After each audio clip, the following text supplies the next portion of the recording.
sa mga loyalista ni BBM ay enough, parang enough po ba sa iyo na or Rasit Mani po ba na bumabay suporta ng mga loyalista ni BBM sa inyo? Hindi ko alam kung ano yung nire-refer nila na nabudol ko sila. Hiningi nila sa akin yung kampanya ko, binigay ko sa kanila, nanalo sila. So, saan ng budol?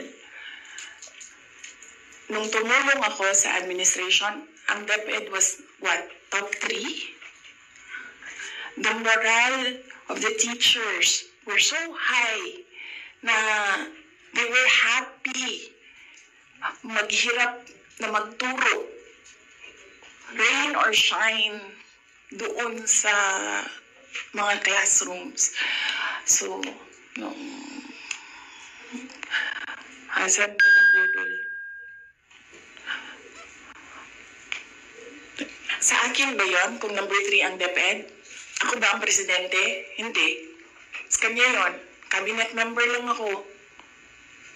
Diba? Accomplishments ng DepEd. Sa akin ba yun? Hindi. Sa bayan yun. Accomplishment yun ng president. So, budol.